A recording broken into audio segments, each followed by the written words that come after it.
محمد و آل محمد اما بعد وفقنا اللہ و ایاکم للعلم والعمل الصالحین انشاءاللہ تعالی۔ قرآن مجید کی سورہ یونس کی آیت نمبر 20 میں گفتگو جاری تھی کہ جس میں یہ ارشاد ہو رہا ہے کہ بسم اللہ الرحمن الرحیم وَيَقُولُونَ لَوْلَا أُنزِلَ عَلَيْهِ آيَةٌ مِّن رَّبِّهِ فَقُلْ إِنَّمَا الْغَيْبُ لِلَّهِ فَانتَظِرُوا إِنِّي مَعَكُم مِّنَ الْمُنتَظِرِينَ۔ وَيَقُولُونَ یعنی جو مشرکین مکہ تھے وہ یہ آ کر کہتے تھے کہ آخر اللہ کی طرف سے نشانی اور آیت کیوں نہیں نازل ہوتی؟ تو اللہ تعالیٰ نے اپنے حبیب سے یہ فرمایا کہ ان سے کہہ دیجئے کہ غیب اللہ کے لیے ہے، فانتظروا تم بھی انتظار کرو اور میں بھی تمہارے ساتھ انتظار کرنے والوں میں سے ہوں۔ اس آیت کی تفسیر باطنی میں چھٹے امام سے روایت تھی کہ جس میں امام علیہ السلام نے یہ فرمایا تھا کہ اس آیت میں غیب سے مراد حضرت قائم حجت خدا ہیں اور انہی کا سب لوگ انتظار کر رہے ہیں۔ ہماری جو گفتگو ہے آیت کے غیب والے حصے پہ مکمل ہو چکی کہ غیب سے کیا مراد ہے، امام کی غیبت سے کیا مراد ہے، اس کی اقسام کیا ہیں۔ اس کے بعد یہ جو آیت کا دوسرا حصہ ہے فانتظروا، اس میں گفتگو جاری تھی انتظار کے متعلق۔ تیسرا جو حصہ ہے منتظرین کی شرائط اور اس کی جو اوصاف ہیں وہ انشاءاللہ بعد میں گفتگو ہوگی۔ فانتظروا تم لوگ انتظار کرو، یہاں سے ہم نے یہ آپ کے سامنے پیش کیا کہ روایات اہل بیت علیہم السلام سے جو بات سامنے آتی ہے کہ انتظار انسان کا جو عمل ہے وہ اختیاری عمل ہے، اور انتظار جو ہے وہ عمل کو کہتے ہیں، یعنی انتظار کچھ کرنے کو کہتے ہیں، کچھ نہ کرنے کو جو ہے وہ انتظار نہیں کہتے۔ کچھ نہ کرنے کو انتظار کہنا اسے انتظار تعطیلی کہا جاتا ہے یا انتظار تعطلی کہا جاتا ہے، جبکہ جو اس کے مقابلے میں انتظار ہے کہ جس میں انسان کچھ کرتا ہے اسے عربی میں انتظار اعدادی کہتے ہیں۔ عرف سے، لغت سے اور روایات اہل بیت علیہ السلام سے شروع میں یہ دلائل قائم کیے کہ انتظار سے مراد یہاں پہ انتظار اعدادی ہے کہ جس میں انسان کچھ کرتا ہے۔ اس کے بعد پھر گفتگو ہوئی تھی کہ انتظار تعطیلی کے اوپر کیا ہمارے پاس کوئی روایات ہیں کہ جن سے ہم دلائل قائم کر سکیں، تو اس ضمن میں کیا ہے کچھ دلائل جو ان کے ہاں موجود ہیں اس کے اوپر گفتگو جاری تھی، اور آج انشاءاللہ جو ہے وہ انتظار تعطیلی کے رد کے اوپر آخری دلیل پیش کی جائے گی اور اس کا رد پیش کیا جائے گا۔ ہمارے پاس مشہور روایت ہے کہ جسے اہل سنت کے مصادر میں بھی اور شیعہ کے مصادر میں بھی ذکر کیا گیا ہے کہ جس کے اندر ایک لفظ استعمال ہوتا ہے کہ اللہ جو ہے وہ میری اطرت سے ایک ایسے رجل کو بھیجے گا کہ فَيَمْلَأُ بِهِ الْأَرْضَ قِسْطًا وَعَدْلًا كَمَا مُلِئَتْ ظُلْمًا وَجَوْرًا، کہ جو زمین کو یا اللہ اس کے ذریعے سے زمین کو عدل و انصاف سے ایسے بھر دے گا کہ جیسے وہ ظلم و جور سے بھر چکی ہوگی۔ اس روایت سے بعض اوقات ممکن ہے کہ یہ استدلال کیا جائے کہ انتظار سے مراد انتظار اعدادی نہیں ہے، بلکہ انتظار سے مراد انتظار تعطلی اور انتظار تعطیلی ہے کہ جس میں ہم نے کچھ اقدامات نہیں کرنے، برائی کے خلاف کچھ اقدامات ہم نے نہیں کرنے۔ اس کی یہ وجہ ہے کہ کیونکہ روایت میں یہ کہا گیا ہے کہ کما مولئت ظلما و جورا، کہ جس طریقے سے زمین ظلم اور جور سے بھر چکی ہوگی، تو یہاں سے وہ استدلال کرتے ہیں کہ اگر زمین ظلم اور جور سے بھر جائے گی تو پھر جو ہے وہ امام زمانہ عجل اللہ فرجہ شریف کا کیا ہے ظہور ہوگا، اور زمین کا ظلم اور جور سے بھر دینا اگر ہم خود ظلم کریں اور خود ہم کیا ہے کسی کے اوپر زیادتی کریں، گناہ کریں، تو یہ چیز تو شریعت میں ممنوع ہے، ظلم سے شریعت نے روکا ہے، لہٰذا ہم خود تو کیا ہے ظلم اور جور نہیں کریں گے،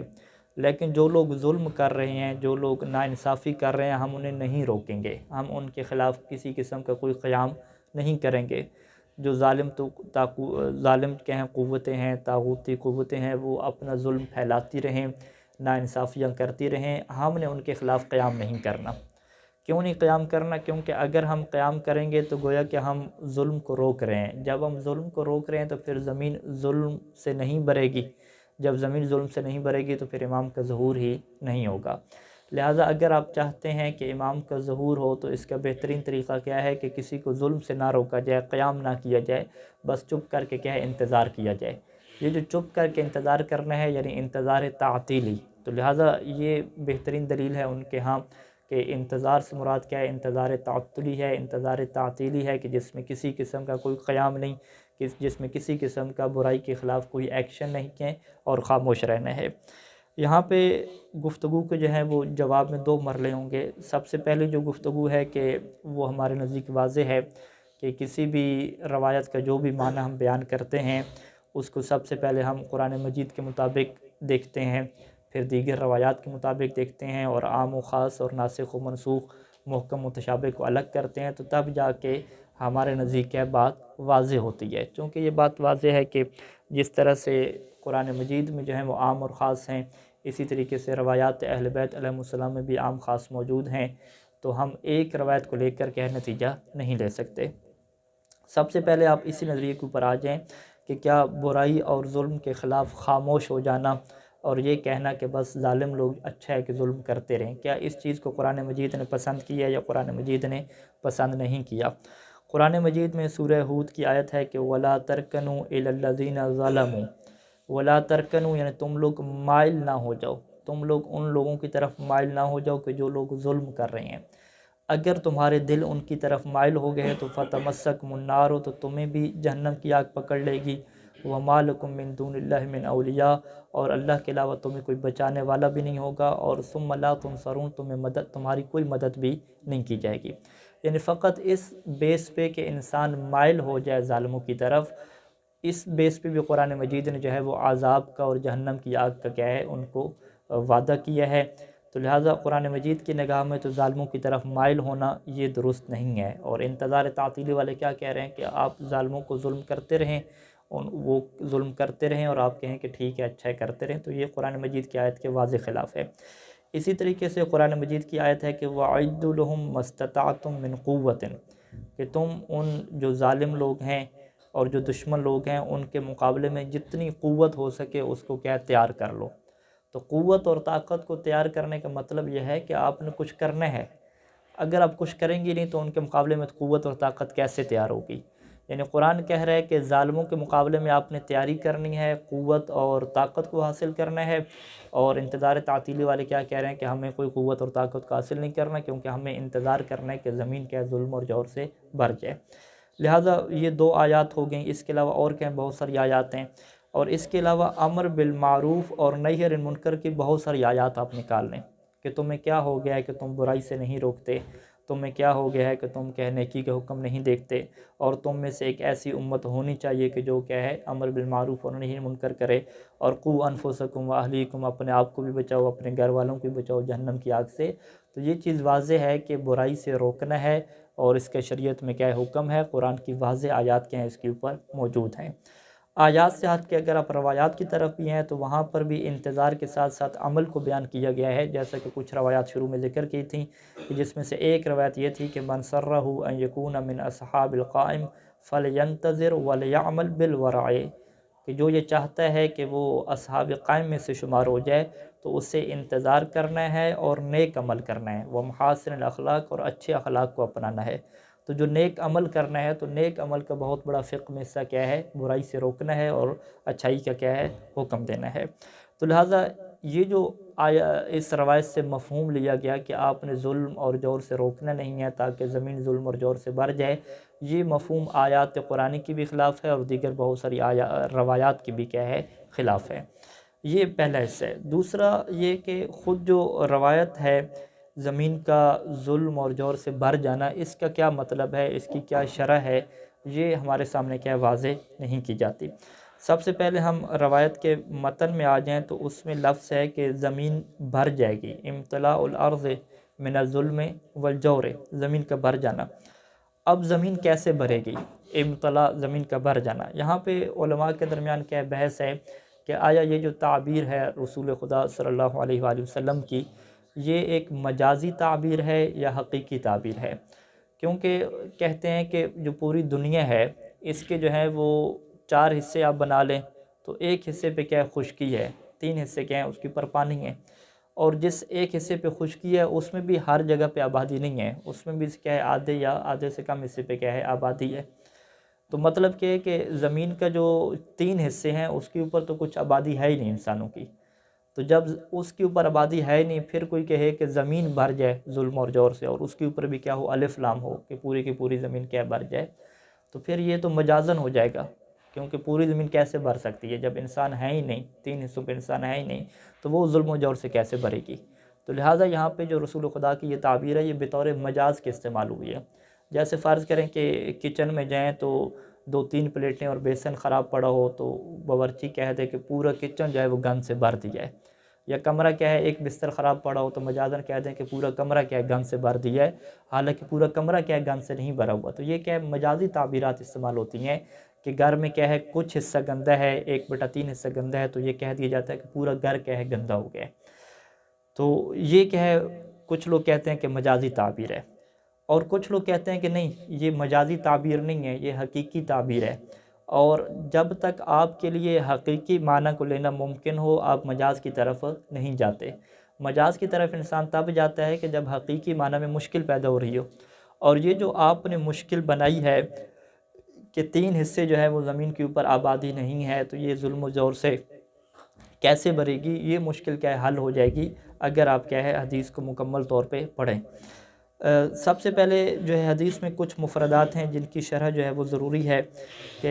ایک مرتبہ صلوات پڑھنے سارے مل کے۔ اللہم صلی علی محمد وآل محمد۔ فَيَمْلَأُ بِهِ الْأَرْضَ قِسْطًا وَعَدْلًا، پہلا حصہ یہ ہے کہ قسط اور عدل سے زمین کو بھر دے گا، جیسا کہ ظلم اور جور سے بھر چکی ہوگی۔ قسط کے مقابلے میں ظلم رکھا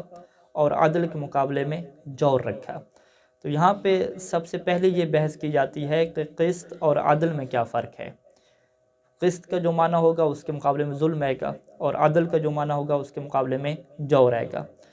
اس کو اگر میں بالکل آسان الفاظ میں اور مختصر یہ بیان کروں کہ جو نظری پہلو ہے اور جو تھیوری پہلو ہے، کہ آپ نظریاتی طور پہ یہ طے کریں کہ عدل کیا ہے، حق کیا ہے، کسی کا حق کیا بنتا ہے، اسے ہم کیا کہتے ہیں، قسط کہتے ہیں۔ قسط کیا مطلب، یعنی پیپر ورک اور نظریاتی ورک، کہ یہ طے ہو جائے کہ اس گلاس کا حق کیا ہے، اس مشین کا حق کیا ہے، انسان کا حق کیا ہے۔ تھیوریکل اور نظریاتی طور پہ اگر طے ہو جائے کہ اس کا حق کیا بنتا ہے، تو اسے ہم کیا کہتے ہیں، قسط کہتے ہیں۔ اور قرآن مجید کی آیات میں یہ موجود ہے کہ وَنَزَعُ الْمَوَازِينَ الْقِسْطَ لِيَوْمِ الْقِيَامَةِ، اور ہم قیامت کے دن انصاف کے ترازو کھڑے کریں گے۔ انصاف کے ترازو کھڑے کریں گے کیا مطلب، یعنی حق کے جو ہے ہم معیار بتائیں گے۔ ایک ہم تھیوری بنائیں گے کہ یہ تھیوری ہے اور یہ ترازو ہے کہ اس کے اوپر جو پورا اترے گا اس کے لیے جنت ہے، اور جو اس کے اوپر پورا نہیں اترے گا اس کے لیے جہنم ہے۔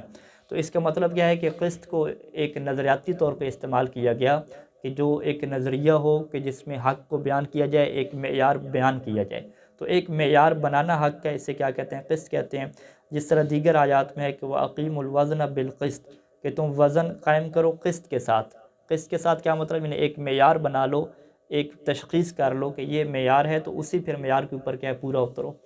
تو لہٰذا کوئی معیار بنا لینا،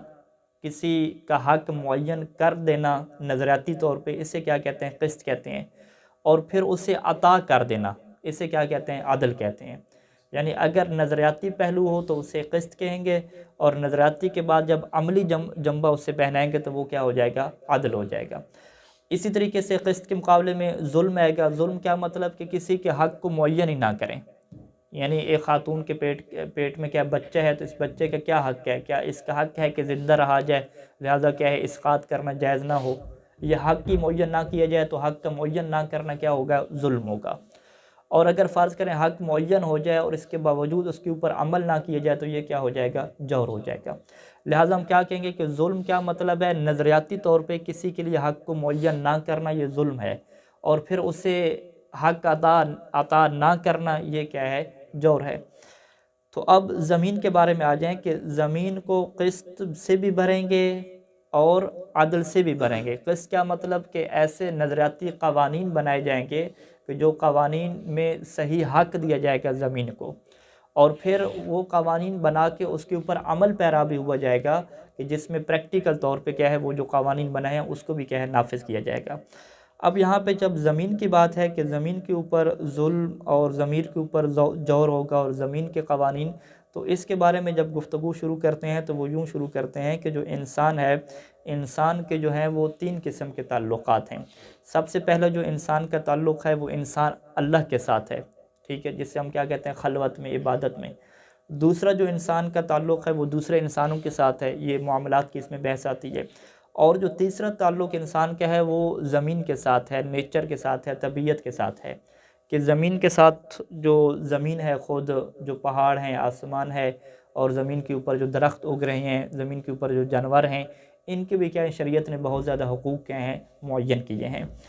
اور قرآن مجید کی آیت ہے کہ هو الذی جعل لکم الارض ذلولا، کہ وہ ذات کہ جس نے تمہارے لیے زمین کو رام کیا ہے یا زمین کو تمہارے لیے نرم بنایا ہے، فامشوا فی مناکبہا، پس تم بیٹھو نہیں بلکہ زمین کے اطراف میں چلو، حرکت کرو، وکلوا من رزقہ، اور زمین کے رزق سے تم کھاؤ۔ یعنی قرآن مجید نے کہا کہ یہ جو زمین ہم نے تمہارے لیے بنائی ہے یہ اس لیے نہیں بنائی کہ تم بس بیٹھے رہو، بلکہ زمین میں تم حرکت کرو اور زمین کے رزق سے کھاؤ۔ اس کا مطلب کیا ہے کہ زمین انسان کو رزق دیتی ہے، زمین انسان کو بہت کچھ کیا عطا کرتی ہے۔ انسان جو پہن رہا ہے، کھا رہا ہے، بنا رہا ہے، ٹیکنالوجی لے لیں، سپیکر لے لیں، سب کچھ کیا ہے یہ زمین سے کیا ہے حاصل کیا گیا ہے۔ تو قرآن مجید نے یہی کہا کہ زمین کو ہم نے تمہارے لیے بنایا ہے، تمہاری یہ ذمہ داری ہے کہ تم زمین سے کیا رزق حاصل کرو۔ اب جب زمین سے رزق حاصل کرنے کی باری آتی ہے تو اس کے بھی کیا ہوتے ہیں بہت سارے قوانین ہوتے ہیں، بہت سارے حقوق ہوتے ہیں زمین کے۔ اگر ایک بندہ فیکٹریاں لگاتا ہے اور فیکٹری لگانے کا مقصد کیا ہے کہ بہت سارے کپڑے بنانا یا بہت سارے سیمنٹ بنانا، تو اس فیکٹری کی وجہ سے جو زہریلا دھواں پیدا ہوتا ہے، اس زہریلا دھواں پیدا ہونے کی وجہ سے جو آسمان کے اوپر وہ دھواں چلا جاتا ہے اور اس کے اوپر ایک تہہ ہے کہ جس تہہ کے اوپر کیا ہے درجہ حرارت کافی بڑھ جاتا ہے۔ اس درجہ حرارت بڑھنے کی وجہ سے جو زمین کے جو موسم ہیں اس کے اندر تبدیلیاں واقع ہوتی ہیں، کسی جگہ زیادہ سیلاب آ جاتے ہیں تو کسی جگہ کیا ہے بالکل بارش ہی نہیں ہوتی ہے، وہاں پہ زمین کیا ہے بنجر ہو جاتی ہے، جہاں پہ سیلاب زیادہ آتے ہیں زمین وہاں پہ بھی خراب ہو جاتی ہے۔ تو اس کا مطلب کیا ہوا کہ ایک بندے نے کیا کیا، ایک فیکٹری لگائی اور اس فیکٹری کو کیا ہے اتنا زیادہ استعمال کیا کہ اس کا دھواں کیا ہے بہت زیادہ پھیل گیا۔ ابھی کرونا وائرس کی وجہ سے جب بہت زیادہ فیکٹریاں وغیرہ بند ہوئی تو بہت ساری تحقیقیں سامنے آ گئی ہیں کہ دنیا کا جو ماحول ہے، ماحولیاتی جو آلودگی جسے ہم کہتے ہیں، وہ کم ہوئی ہے، جس کے کم ہونے کی وجہ سے زمین کیا ہے بہت زیادہ زرخیز ہوئی ہے اور موسم کی تبدیلیاں بھی ایک اچھی طرف جا رہی ہیں۔ تو اس کا مطلب کیا ہے کہ اگر ایک انسان متوازن طریقے سے نہ رہے اور جو زمین کے حقوق ہیں وہ زمین کو اس کا حق ادا نہ کرے تو اس کے اندر مشکلات پیدا ہوتی ہیں۔ اس مشکلات پیدا ہونے کی وجہ سے جو زمین ہے کچھ بنجر ہو جاتی ہے، کچھ زمین کیا ہے صحیح نہیں رہتی، تو ہر ایک کو کیا ہے اس سے رزق حاصل نہیں ہو پاتا۔ پھر جو زمین سے اناج اگتا ہے، جو فصل اگتی ہے، اس کے اوپر بھی کیا ہے اس کا اثر پڑتا ہے۔ اگر بہت زیادہ بارشیں ہوں تو اس کی جو کوالٹی ہے، اس کی جو مقدار ہے، اس کے اندر فرق پڑتا ہے۔ اور پھر اس کے علاوہ جو کھاد کا سسٹم ہے اور دیگر سسٹم ہے، اس وجہ سے جو اصل زمین کی کوالٹی ہے وہ بھی خراب کر دی گئی ہے، اور جو پھل وغیرہ ہیں اس کے اندر بھی کیا ہے وہ نیچر نہیں رہا۔ یعنی اگر ایک انسان بیمار ہے اور اسے ایک سیب فرض کریں چاہیے کہ جس سیب سے کیا اسے صحت ملے گی، تو اسے مارکیٹ میں سیب بھی ایسا مل رہا ہے کہ جسے خود ٹیکے لگے ہوئے ہیں، تو جس سیب کو خود ٹیکے لگے ہوئے ہیں اس نے اگلے کو کیا صحت دینی ہے۔ یعنی اسی وجہ سے بزرگان کہتے ہیں کہ آج کل کی جو خوراکیں ہیں وہ بھی کیا ہے اصل خوراکیں نہیں رہی، چاہے وہ گوشت ہو، چاہے وہ دودھ ہو، ہر جگہ پہ کیا ہے اس طریقے سے ظلم اور زیادتی ہوئی ہے کہ اب انسان کے پاس کوئی چیز نیچر کیا نہیں پہنچ رہی۔ اسی وجہ سے ایک نوجوان 30-35 سال 40 سال کی عمر میں پہنچ رہا ہے تو بالکل وہ بوڑھوں کی طرح بن گیا ہے کہ جو اس زمانے میں 70 سال کا بوڑھا ہوتا تھا، آج کل وہ 35-40 سال کا کیا بوڑھا ہے، اس سے بھی شوگر ہو چکی ہے، اس سے بھی کیا ہے بلڈ پریشر کے مسائل بن چکے ہیں۔ اس سے ہم کیا کہتے ہیں کہ پوری زمین کیا ہے ظلم سے بھر چکی ہے، کہ کسی جگہ پہ آپ کو خالص دودھ نہیں ملتا، کوئی پھل نہیں ملتا کہ جو کھاد سے بالکل پاک ہو، نیچر چیزیں کیا ہیں آپ کو نہیں ملتی۔ یعنی جتنی بھی چیزیں آپ کو مل رہی ہیں اس کے اندر آرٹیفیشل سسٹم آ گیا ہے۔ اس کے علاوہ جو ہم کہتے ہیں کہ کھلی فضا میں سانس لینا، باہر انسان نکلے، وہ جو فضا ہے وہ فضا خود کیا ہے آلود ہو چکی ہے، جس میں گاڑیوں کا دھواں، کارخانے اور فیکٹریوں کا دھواں، باقی ساری چیزیں۔ یہ کیوں ہوا ہے؟ یہ اس وجہ سے ہوا ہے کہ قسط نہیں ہے۔ قسط نہیں ہے یعنی سب سے پہلے انسان اس بات کو معین نہیں کر پا رہا کہ اس نیچر اور طبیعت کے کیا حقوق ہیں، مجھے اس سے کتنا استفادہ کرنا ہے اور کتنا استفادہ نہیں کرنا۔ اگر میرے گھر بار کا خرچہ صحیح طریقے سے چل رہا ہے تو مجھے مزید فیکٹری سے دھواں نہیں بنانا، مجھے مزید کیا گاڑی نہیں چلانی، تاکہ اس سے کیا ہے ماحول خراب نہ ہو، دیگر لوگوں کے حقوق ختم نہ ہو جائیں۔ تو یہ جب امام زمانہ تشریف لائیں گے تو وہ زمین کے اوپر قسط کو قائم کریں گے۔ قسط کیا مطلب؟ قوانین قائم کریں گے کہ بھئی آپ لوگ اتنا استفادہ کر سکتے ہیں، زمین میں اتنی کھاد ڈالنی ہے، اتنی نہیں ڈالنی، جس سے چیزیں کیا ہیں دوبارہ نیچر کی طرف پلٹیں اور انسان کے حافظے دوبارہ ٹھیک ہوں، جسم کیا ہے ٹھیک ہوں، اور اس سے جو دیگر روایات ہیں اس سے کیا ہمیں مدد ملتی ہے۔ تو بس زمین کا ظلم اور جور سے بھر جانا کیا مطلب؟ کہ ایک تو زمین کے لیے حقوق معین نہ ہو کہ کون کیا کر رہا ہے، کون کیا نہیں کر رہا، پھر حقوق بھی معین نہیں ہے، اس کے اوپر عمل بھی نہیں ہو رہا۔ اور جب امام زمانہ تشریف لائیں گے تو وہ ان کے لیے حقوق معین کریں گے، قوانین معین کریں گے۔ اب قوانین معین کرنے کے بعد زمین کیا ہے عدل و انصاف سے بھر جائے گی۔ تو یہ جو تشریح ہے، اس تشریح کے مطابق اب یہ ضروری نہیں ہے کہ ہر انسان کیا کرے، گناہ کرے اور ظلم سے نہ روکے۔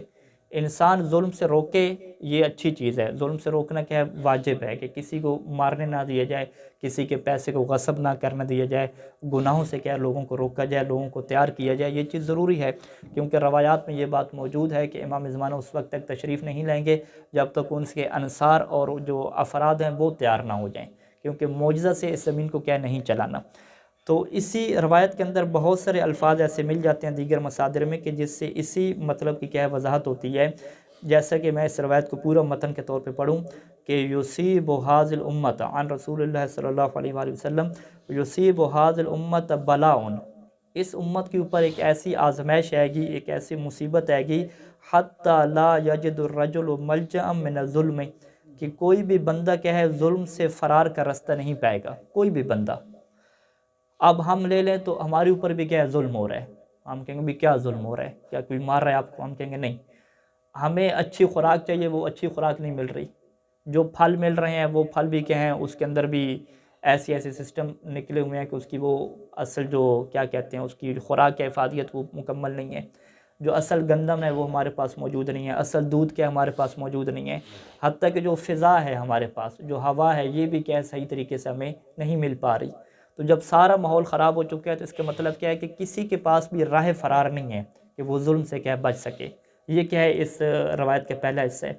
پھر دوسرا حصہ کیا ہے کہ فَيَبْعَثَ اللَّهُ رَجُلًا مِنْ عِتْرَتِهِ فَيَمْلَأُ بِالْأَرْضَ قِسْطًا وَعَدْلًا، پھر اللہ کیا کرے گا کہ جب کوئی بھی ظلم سے نہیں بچ سکتا، ہر کسی کے ساتھ کیا ہے کوئی نہ کوئی ظلم ہو رہا ہے، ہر کسی کی صحت خراب ہو رہی ہے، تو اللہ پھر ایک ایسے بندے کو کیا ہے بھیجے گا کہ جو زمین کو قسط اور عدل سے بھرے گی، یعنی وہ قانون بھی بتائے گی، پھر قانون کے اوپر کیا ہے عمل بھی بتائے گی، پھر اس طریقے سے ظلم کو کیا ہے زمین کو عدل و انصاف سے بھر دے گی کہ جیسا کہ وہ ظلم اور جور سے بھر چکی تھی۔ یعنی پہلے کسی جگہ پہ بھی کوئی خالص چیز نہیں ملتی تھی، نہ خالص ہوا ملتی تھی، نہ خالص جانور کا گوشت ملتا تھا، طبیعت اور نیچر میں تبدیلی آ چکی تھی۔ تو جب یہ قوانین بنے گے، عمل ہوگا، تو اب ہر چیز کیا صحیح ملے گی۔ اب جب ہر چیز صحیح ملے گی تو فوراً اگلا جملہ روایت کا کیا ہے کہ یرضع عنہ ملائکۃ السماء والارض، اب زمین اور آسمان کے جو ملائکہ ہیں جن کی ڈیوٹیاں لگی ہوئی ہیں بارش برسانے کی، یہ لوگ اب وہ لوگ راضی ہو جائیں گے۔ راضی کیا مطلب؟ کیونکہ یہ زمین اسباب کے تحت چلتی ہے۔ اب ہوگا کیا کہ لا تدع السماء من قطرها شيئا الا اخرجته، کہ زمین اپنی بارش کا کوئی حصہ روک کے نہیں رکھے گی مگر یہ کچھ سے برسائے گی۔ یعنی یہ جو خرابی پیدا ہو رہی ہے، ماحول کی حرارت بڑھ رہی ہے تو بارشیں رک رہی ہیں یا زیادہ ہو رہی ہیں، تو اب یہ کیا ہے آسمان روک رہا ہے زمین کے قطروں کو، بارش کے قطروں کو روک رہا ہے۔ تو اب جب یہ حالات بنیں گے تو زمین کیا کوئی چیز نہیں روکے گی، اور زمین جو پانی ہے، زمین اپنا پانی کو نہیں روکے گی، پانی بھی کیا باہر آ جائیں گے۔ اسی طریقے جو زمین کے خزانے ہیں وہ بھی کیا باہر آ جائیں گے۔ زمین خزانے کیا مطلب؟ اچھے طریقے سے فصل ہوگی، اچھے طریقے سے پھل ہوں گے، لوگ کیا صحیح طریقے سے کیا کریں گے استفادہ کریں گے۔ حتیٰ کہ جو زندہ لوگ ہوں گے وہ یہ خواہش کریں گے کہ کاش جو لوگ مر چکے ہیں وہ زندہ ہوتے، تو آج کل دیکھتے کہ کس طریقے سے ہمیں ہر چیز کیا ہے سیٹ مل رہی ہے، خالص مل رہی ہے، اور ہر طرف کیا ہے ہمیں انصاف کیا مل رہا ہے۔ تو روایت کے اس جملے کو دیکھیں کہ زمین ظلم اور جور سے بھر چکی ہوگی اور عدل و انصاف سے بھریں گے، کہ جس کے نتیجے میں زمین اپنے خزانے نکال دے گی، آسمان کیا کوئی قطرہ نہیں روکے گا، اور ہر کسی کو حق ملے گا، زندہ لوگ خواہش کریں گے کہ مرے ہوئے کاش آتے اور یہاں پہ جیتے۔ تو ان ساری چیزوں سے یہ لگتا ہے کہ جو زمین کے اور نیچر کے اور طبیعت کے حقوق ہیں وہ پامال کر دیے جائیں گے، وہ اس حد تک پامال کر دیے جائیں گے کہ اب کسی کو کوئی سمجھ نہیں آئے گا کہ کیسے قانون بنانا ہے اور کیسے اس کو نافذ کرنا ہے۔ تو پھر اس وقت کیا ہے، ہر بندہ سوچنے لگ جائے کہ کاش کوئی ہم ایسا قانون بنائیں، کاش کوئی ایسا رحمانی کیا ہے خلیفہ ہے کہ جو ہمیں ایسا قانون بنا کے دے کہ جس سے ہم زمین کو کیا ہے دوبارہ اپنی نیچر اور فطری حالت پہ لے جائیں،